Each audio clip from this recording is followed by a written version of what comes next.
Well, I'll start by setting the stage. I was elected as an at-large member 2 years ago in 2011, and at that time there were 5 at-large seats. In that same election, there was a vote to change from 4 districts to 6 districts throughout the city. So placing 4th in that election, that meant in 2 years I was going to have to run in a district. And I ended up running in Lisa's district, District 3. And it was a drastically different race than the at-large race. At the at-large race, there were 16 of us running for the 5 at-large seats. And I was actually really surprised and excited, because when you see national politics, you see all the negativity and you see the attacks that come out. And in that election, it was absolutely wonderful. It was positive. It was all about what you wanted to do, what your vision was for the community, where you thought we should be going in the future. And this one was drastically different. And I don't know whether it's because I was an incumbent or just because the nature of where we are as a community, but the attacks were something I didn't anticipate. Well, let's talk about the attacks. You're talking about a bit more optimism and being able just to speak your platform in the original election, and you felt like this one wasn't. What are some examples of the attacks, and would you have felt it more beneficial to the community had you been able to talk about, here's some of the successes that we had, but here's where we want to go? Well, there's so much that this council did in the past 2 years that I'm just quite frankly amazed and very proud of what we accomplished as a governing body. We lowered tap fees. We transitioned a $500 million hospital, which is just amazing. We did it in a year, and I know there'd been a lot of groundwork laid before we got there, but Jan Martinelli stepped in and said, we're going to get this done, and then Merv Bennett and I worked together to really take it to a close. So, and we had an 80% election in favor of the lease to Memorial to UCH. So looking back, we had so many positives. We'd actually done things in our tenure. And to take that and instead of play on those successes as a city and build it on for the next stage, it was more of a, all right, that's good. You've accomplished enough for a little while, and I'm really worried about the notion of the status quo. Were we trying to maintain the status quo?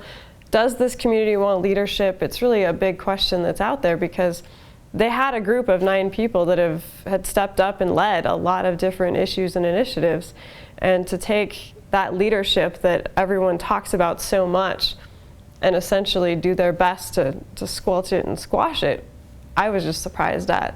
I didn't anticipate that at all. It was 2 days before the ballots came out is when I was told about a website that had been created, calling me the queen of indecision and ineffectiveness, which, if you were paying attention at all, is the exact opposite.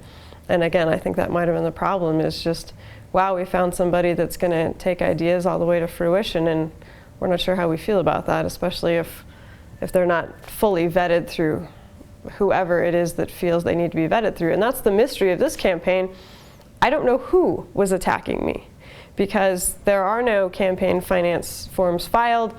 It's just a mystery entity that decided that Brandy Williams didn't need to be sitting on city council anymore. So between the website, the phone calls, the robocalls, the giant billboard on 21st Street, I was actually I felt bad for the city.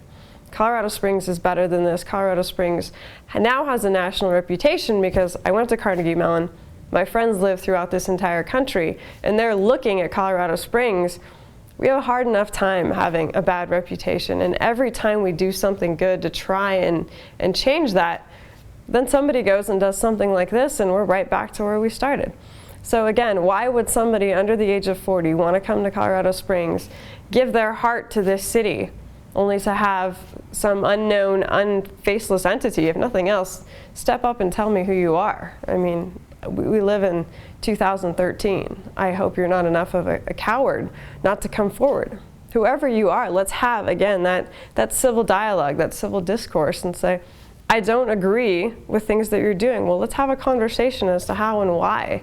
Attacking me from behind the curtain really doesn't help move this community forward, and it really doesn't help the reputation of this community. So the problem is I'll never really know if I lost based upon myself or based upon the portrayal of myself to the community. Lisa, from your point of view, kind of as an outsider in the election, what did you notice, one, about the election, and how do you think it shaped up? Well, I made a decision with my family to not run again. My husband, Tom, of 16 years, I have 4 small daughters, has shared me for the last 2 years for 40 to 60 hours a week. And it's been, as Councilmember Williams mentioned, a very tumultuous time, a challenging time, not just because of our changing government, but because of the economy and what a lot of families and people are going through right now. But, you know, I love government because I believe, you know, people need to remember that it's about them in government. I believe that people are meant to participate in their government.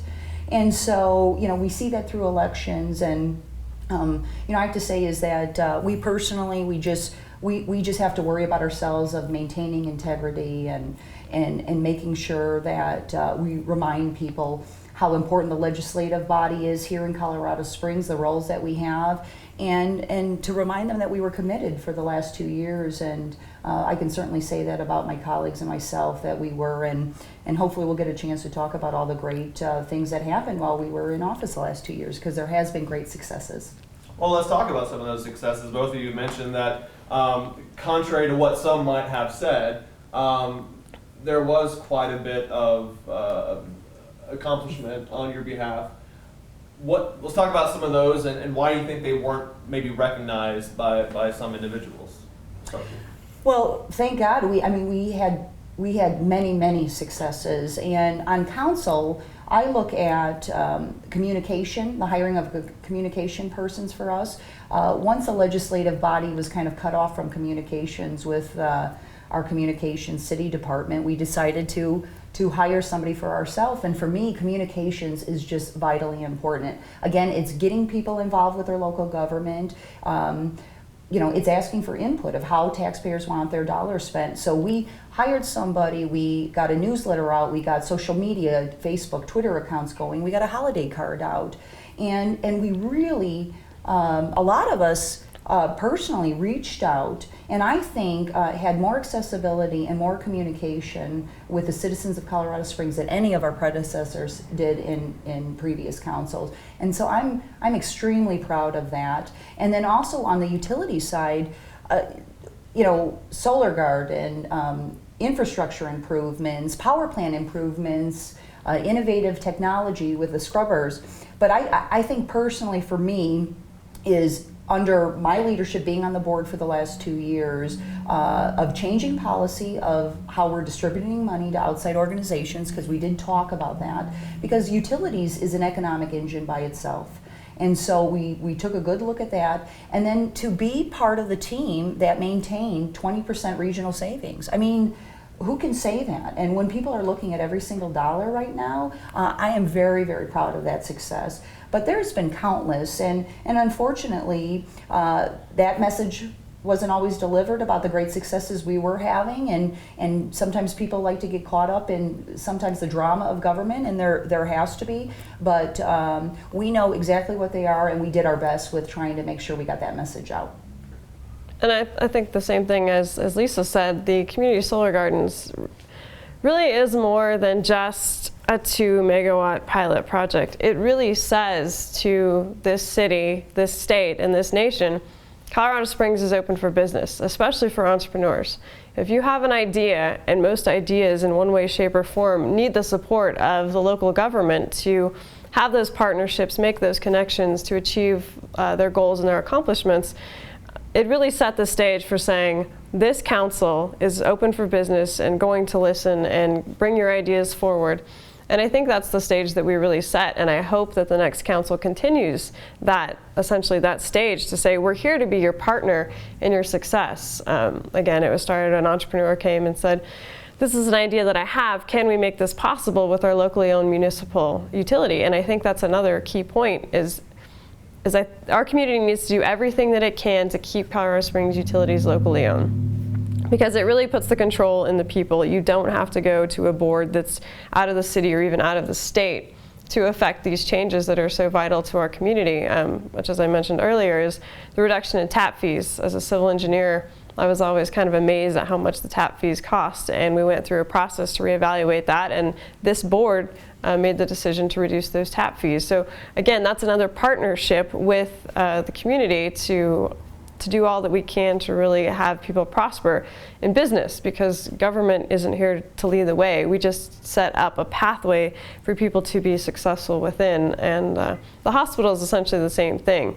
We had that asset, we have that entity, but if there's a way to partner with UCH, who is a nonprofit, who is not technically part of government, they're actually separate, although the university isn't, to put that partnership together for the hospital to thrive is in the best interest of all of us. So we're not necessarily here to lead the way, but we're here to partner with people because government is so integral in the successes and even failures of those around us. And I know that unemployment is something very near and dear to everybody's heart, as it should be. And I think anything we can do to start chipping away at that number and reducing our unemployment is a success for everybody. So I'm still amazed looking back at what we did, and Lisa hasn't mentioned it yet, but her and I co-led the Drake Task Force, which is essentially, again, a looking into the future. What are we going to do with that space? We all love Drake, but we know it's not going to last forever. What are the costs associated with it? What's the best way to plan for our future so we can maintain that 20% savings as far as our energy rates are concerned?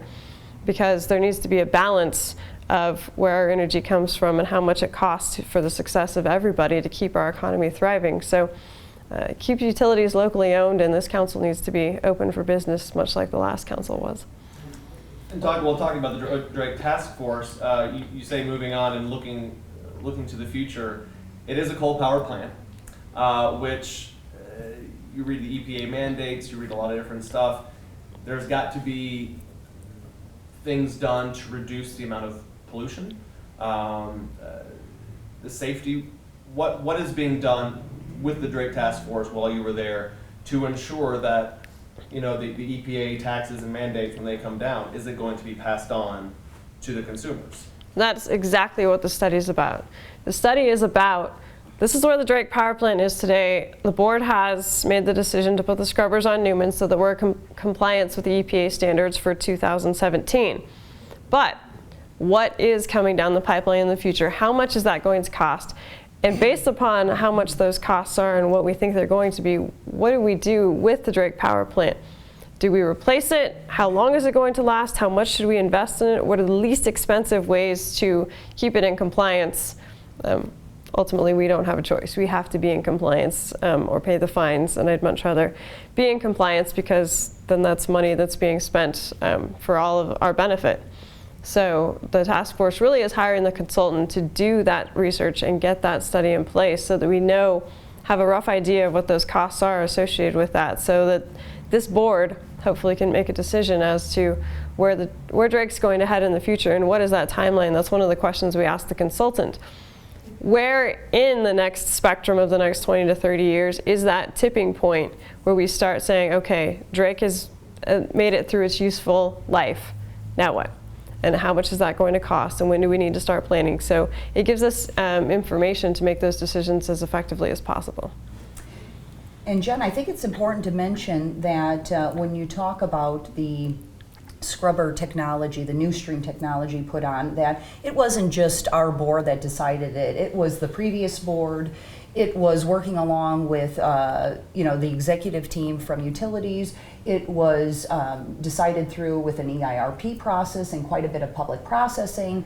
It was discussed multiple times at public meetings through the years, and it was also through our budgeting process had funds appropriated for. So this has been a multi-year decision that kind of ended up with our particular board. But I also wanted to point out is that Brandy and I would find ourselves sometimes on opposite ends of opinions with different things. The last solar tariff was one. We originally started as Drake, but we worked very successfully together, and that is something also with our particular group that a lot of people, I think, missed, because there was kind of this rough relationship between the executive branch and the legislative branch, that they were overlooking the cooperative efforts that were going on with most of the 9 individuals. And especially now when resources are so limited, when things are really tough, we need to be talking about sharing services. We need to be talking about working cooperatively. And this outgoing city council really understood that. We understand the importance of great relationships. You're going to see that with stormwater issues coming up, and that was one of the last things that our council did, was a resolution, again, of just basically making a statement that we believe in regional collaboration, we believe in working together, we believe in kind of the team approach to things rather than working independently or taking the brunt of things on for the city. I mean, the stormwater issues coming up, and we keep hearing from the city that it basically is our responsibility, yet we have regional partners that want to participate. They want to take off some of the financial burden. Why would we not want to be involved with that? I mean, that's a key question to ask right now. Why are we not jumping all over this type of partnership? And so I'm hoping that the new council coming in will continue that kind of attitude, because that means better success for the entire city. Do you feel as if the city council amongst its own members had a good relationship, and that you could, as you were talking about being on opposite sides of opinions, you could all come together, or was there sometimes more headbutting than constructive criticism? Well, I think with any large group of people, you're going to get a differing of opinions, and we certainly did. You have 9 individuals representing the second largest city in the state, and you know, there was diversity. You know, we had a young professional, and we had a mother, and coming back from a kind of education background, and we had several business people, we had several retirees. I mean, diversity is so important for our community to continue to thrive, to continue to grow. And so I think we all brought in a little bit of something. You know, in politics there's emotionalism. You can't get away from it. And that has probably been one of the most frustrating things for me these last 2 years, is because for me it's so simple. We just need to stay focused on what the job is and remember why we've been, hired or basically, elected to represent others. So it shouldn't be that difficult. But again, our particular group, I think, dealt with more community changing, very, very difficult, very expensive, Waldo Canyon fire. I mean, we had this incredible tragedy where we see now with the report that came out that there's certainly a lot of different areas for improvement, but then also the great effort that our personnel did with saving homes and saving quite a bit of lives, and then our utility company who came through with quite a bit of great success in getting us back going with services and also their firefighting efforts. We have not had, I often joke and say, we haven't had a breath. We haven't had a moment to take a breath in almost 2 years. So it's easy for people to sit out there and criticize, but I actually think they should be quite proud of the job that the 9 of us have done in the last 2 years. We, much like this time, had 6 brand new council members that had never served in elected office. So it was definitely an interesting experience to get us all together, and I think it took a while because of the change in governance, even with the 3, with Jan and Scott and Bernie, who had sat before. It was such a drastic change in their role and in our new role that it took a while to figure out who was doing what and why and where we were headed. But I think that's why Memorial was so integral, because that started one of our first council meetings. This is in process. We need someone to pick up this torch and keep it moving. And I think that was almost the glue that kind of bridged the past to the future. And by the time that was over, I think by then we had our feet on the ground. And we really just hit the ground running because it was such a drastic change. The staff essentially went with the mayor, and that was completely different for the previous council members because they were used to having staff under the direct control of council. For those of us that were new, we didn't know any different, so we just took up the torch and really for Lisa and myself, I felt like a one-woman show for 2 years. I mean, if there's something you wanted done, you just dug in and got it done. There wasn't that staff to delegate because now well, it was our 3 or 4 person staff, depending upon the day, was for all 9 of us. We didn't have someone specific there to help us. So if there was something you saw that there was a need, you just went out and did it and took care of it. And Lisa did that a lot, I know, with her constituents. As an at-large member, you have a different interaction with your constituents than the district members. So, yeah, we haven't taken a breath. Every time I scheduled a week off, it didn't happen. I went to Hawaii to see my brother's change of command ceremony last May. That was the time we politely asked the memorial board to step down and had to put a new board in place in the same week, which of course I was out of the state, so that made it a little difficult. But it was interesting to see from my family's perspective, because they know how little you get paid in this job, and to still have the heart and the energy and the drive to keep doing the job. It's obviously not about the pay. It would help for those of us that are young professionals, because it's not exactly easy to live on $3 an hour, especially when you're working, like Lisa said, about 60 hours a week. So it was amazing. We've done a lot. I'm very proud of what this council did. I've been honored to serve in the past 2 years, and there's a lot that we'll be able to look back on and really feel like, at least I do, that I was at the right place at the right time. That during this transition, you really needed people who were going to get in and take the reins, because there wasn't anybody else there to take the reins except for yourself. So I'm never going to regret any of my 60-hour weeks, and it's been an honor and a privilege. And now the new council, they're moving in, and they have some things that they got to hop right on.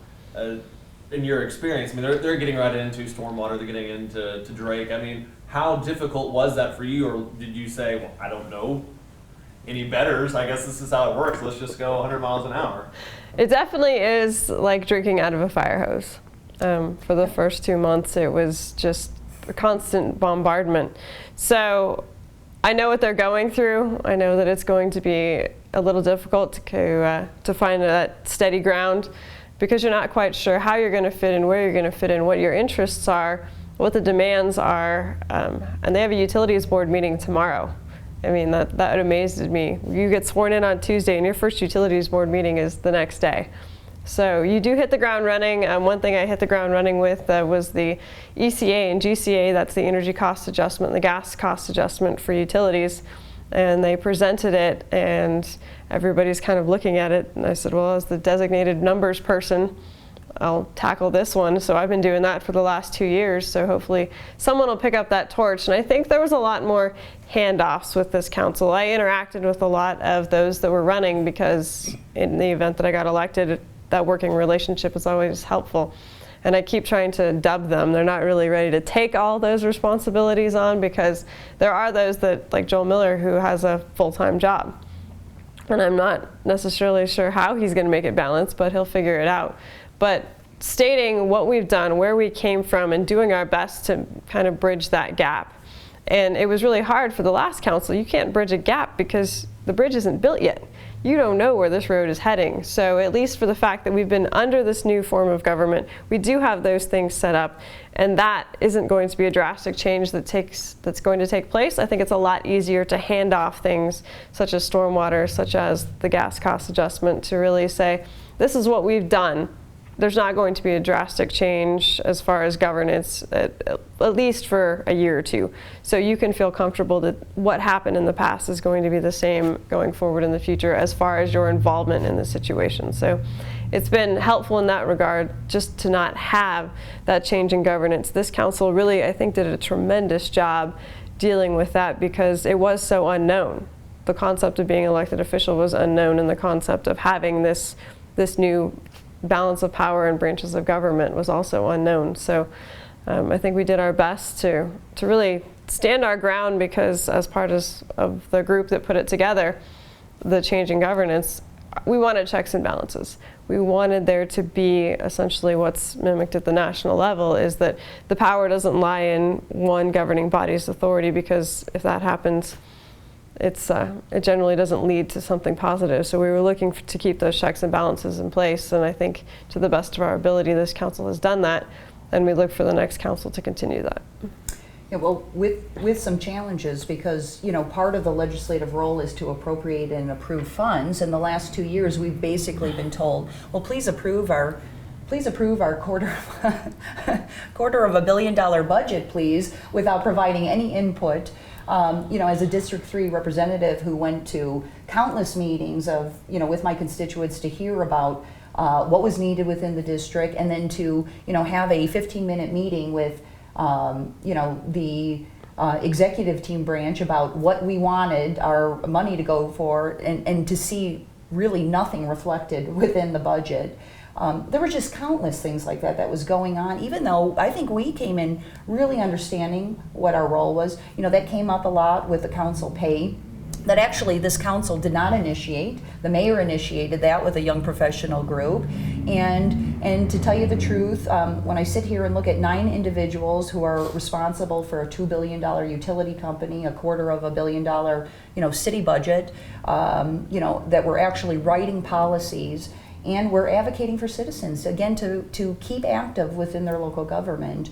I think that this particular group became more vocal, fighting for the separation of powers and fighting to remind people how important it is to maintain that. So I'm a little anxious to see with this next group, because again, it's very dependent on personalities. We're going from a little bit more of a vocal group, it seems like, to a little bit more quiet type of group. And so, but I'm hoping that the citizens will still be able to see that engagement and conversation. They'll still be able to see, some of those heated issues come up, so that we really have a true conversation about what's going on and what we're doing with our money. And then also, as far as with the next council, we've done a great job in preparing them. We came in with very little training.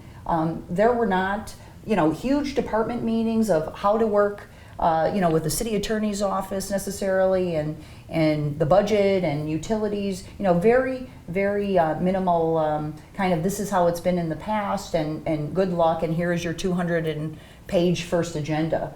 And so that was overwhelming. So again, too, is we were fighters, and I think have really paved this way now for this new form of government, which is, again, to remind everyone, a council mayor form of government, and we wish great success for the next council. How was the relationship with the mayor and the mayor's staff? It is, I think, to a point, respectable, because we both know what our jobs to do. It is not as good as it could be, and as it should be, because again, going back to, if we were to work more cooperatively, if we were to really look at each other as two halves making a whole and making government better for our citizens, I think that approach would have even seen greater successes for all of us. Again, is sometimes we're going back to personalities and this big transition with government.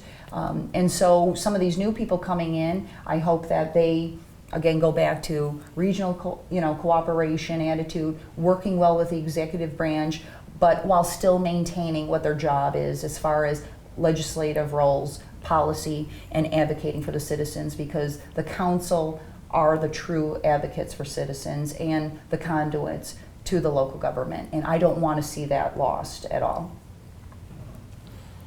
I think we have a marketing issue, because it was marketed as the strong mayor form of government. And therefore, when you spend a year telling everybody it's going to be a strong mayor form of government, and the mayor takes the seat and says, why don't I have control of everything? I was told I was going to be a strong mayor. You're going to have an instantaneous conflict, because there were checks and balances put in there in place, and intentionally.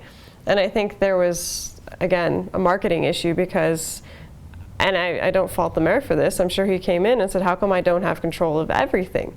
Because there still is that balance of power with the executive and the legislative branch, and just working out those kinks and establishing that there were going to be those checks and balances wasn't easy for either side. And it didn't have anything to do with personality or the person in the position.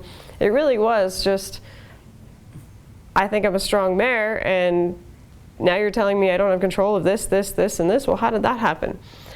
Marketing. So, and also charter. There are some legitimate charter issues that weren't addressed when the change of government came over, and our legislative body should have address those. However, you know, the people that kind of originated the Strong Mayor campaign to Colorado Springs compared us to several cities that did a transition to a council mayor form of government and said that it takes minimum 5 years to kind of work out the kinks. I don't believe that that's the case. I believe that there is some legitimate charter policies that, charter changes that could be made. However, we're seeing a shift in the community kind of grab onto this exclusive type of leadership in government. And so as you know, an outgoing legislator, I would say now is not the time to change the charter, and we need to, you know, continue to educate and inform people about what's going on, remind people, and then probably you know, go back and look at the charter within a couple of years to say, what did we miss? What are the improvements? What do we know now? And let's get it changed. And you know, some of the issues that sat with our body, I see it continuing. You know, city attorney, the representation from city attorney.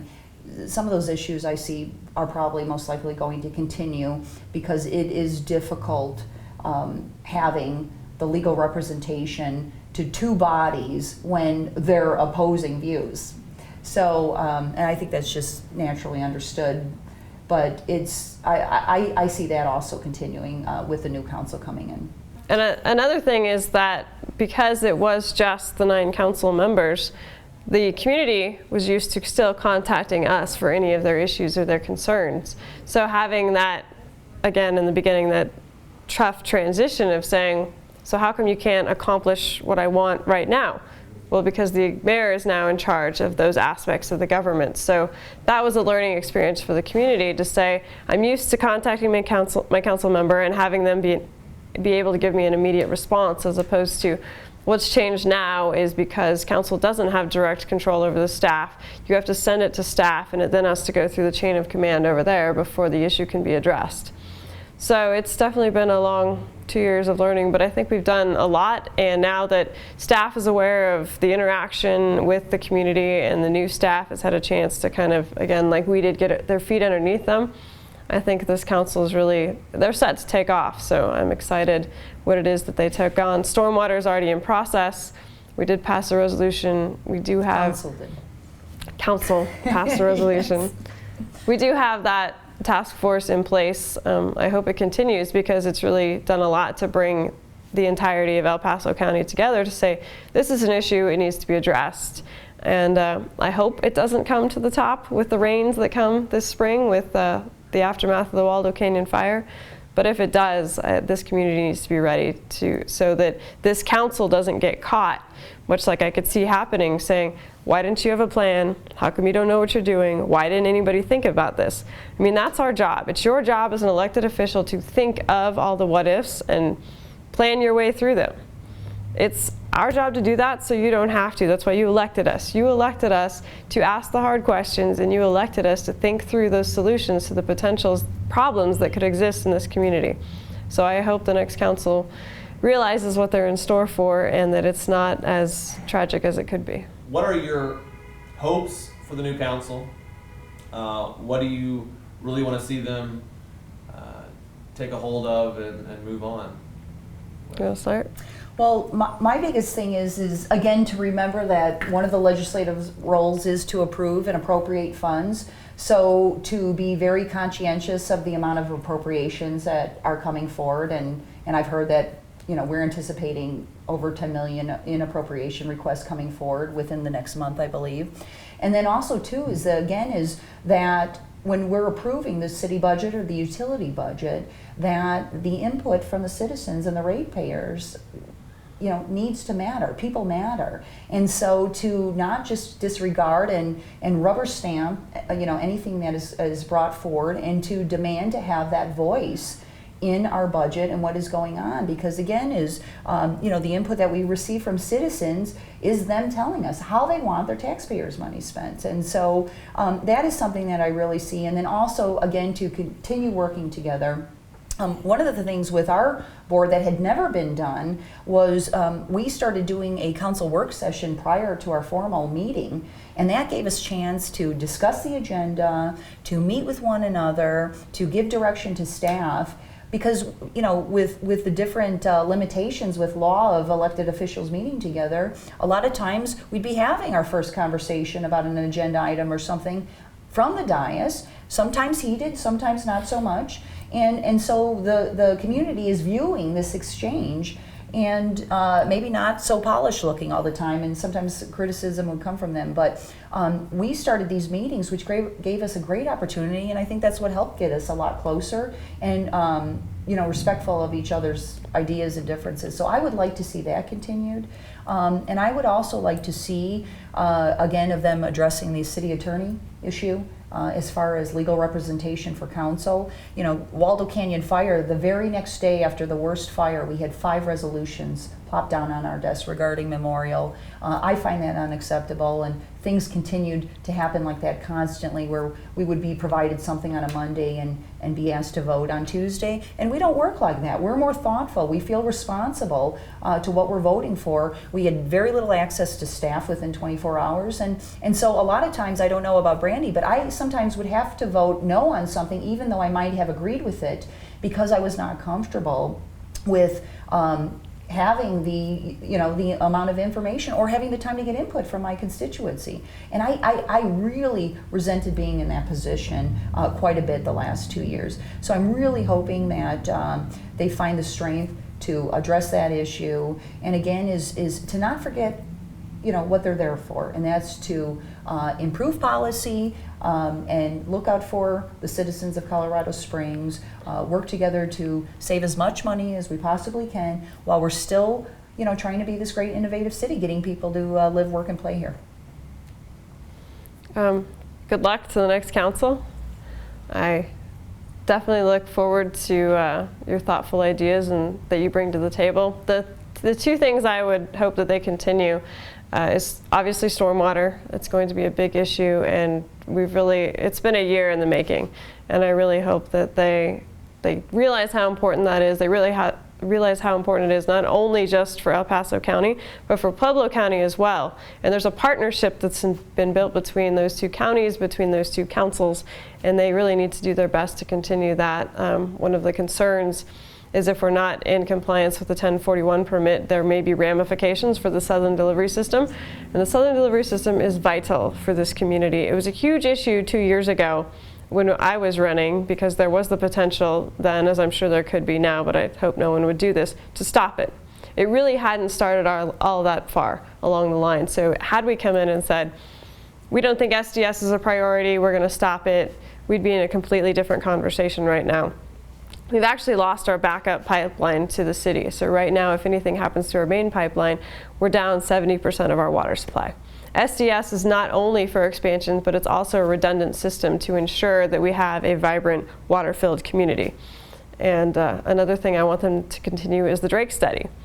It would be very fiscally irresponsible to cancel that study, because we do not have the information necessary to make the decisions on Drake right now. That's why I advocated so hard for the study.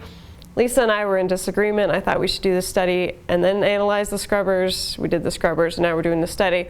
But regardless, in our energy resource planning, we did not necessarily look at the future of Drake and to disregard this process and say, yeah, it's not important, we'll deal with it later. That's not your job as a leader. It's your job as a leader to look at those issues now, so in the future, you already have answers, you already have a path, you already have a plan. If you cast that aside, you're going to push it off to somebody else, and that's my least favorite thing. I hate kicking the can. I hate people who kick the can, and I think that's why we did so much in the last 2 years, because we had a bag of cans, and at this point, we're like, that's it. We're going to do something with them. I'm tired of people just saying, now I'll let somebody else deal with that. It's a political hot button issue. I don't want to touch it. When I ran, I said if I only do it once, I only do it once, but I'm not going to regret the 2 years that I spent working in this job. Another thing for the new council that I've learned, there are no experts. There may be a lot of people who know a lot of things, but they don't know everything. None of us can know everything. So don't hesitate to ask questions, because there's always something someone hasn't thought of, and they give you this look like, I haven't thought of that. Well, yes, there may be great people at utilities. They may consider themselves experts. I appreciate all of that.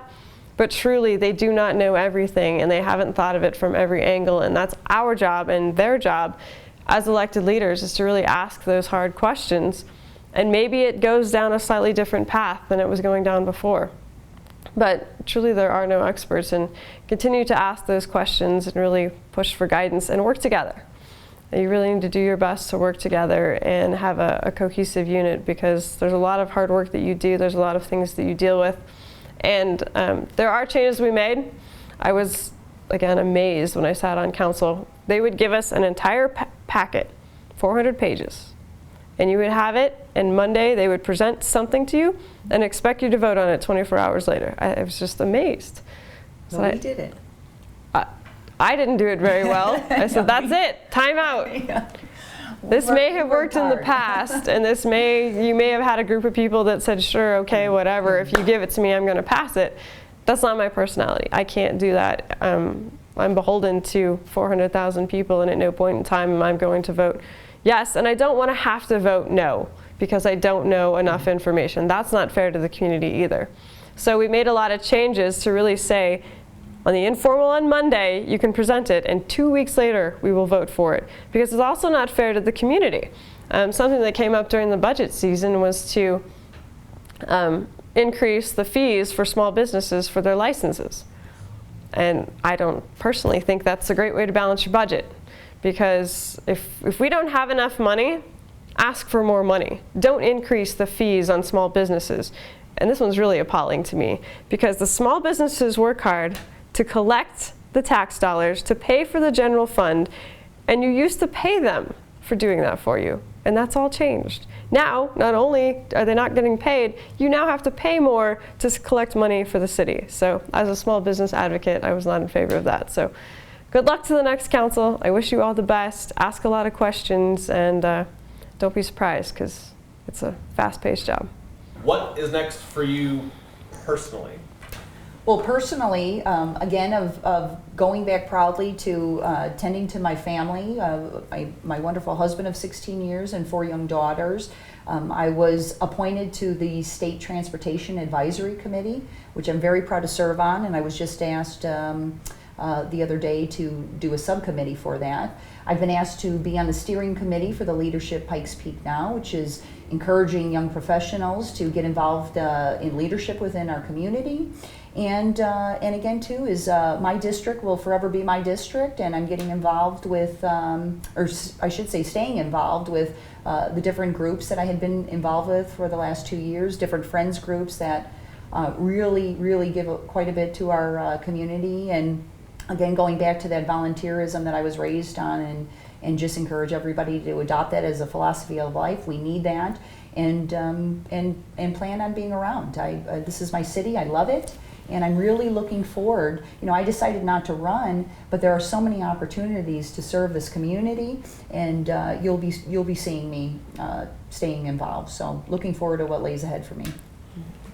First of all, I'm going to take some time off, since I haven't done that in the past 2 years. So I'm finding it hard to actually block out that time, much like I did as an elected official, because now everyone says, well, now you have all this free time, so I need you on this board, and I need you to do this, and I need you to come here. So I'm going to factor in some time to take off to really just kind of reflect on the last 2 years. When I first started campaigning and running my first forum, I was really nervous, and I couldn't figure out why I was so nervous.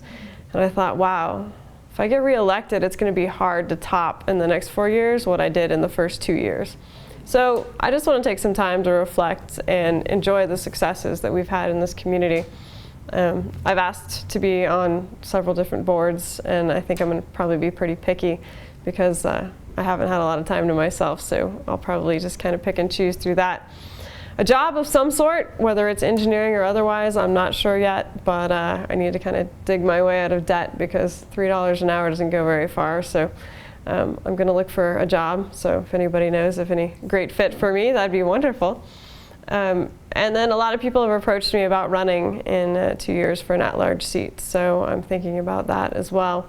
If nothing else, I think it'd be a great infusion to the local economy, because however much they spent going against me this time would be 6 times that much next time. So it could really help the economy out, and we'll see what other stuff they'll dig out. So maybe in 2 years the community has changed a little bit, and realize that positive is the way to go, because it's better for all the city. You get more energy, more enthusiasm, more life, and more vibrance out of positive energy than you do out of negative energy. But just kind of see where things go. There's really nothing set in stone. The sky's the limit. But anybody has a great job for me, give me a call.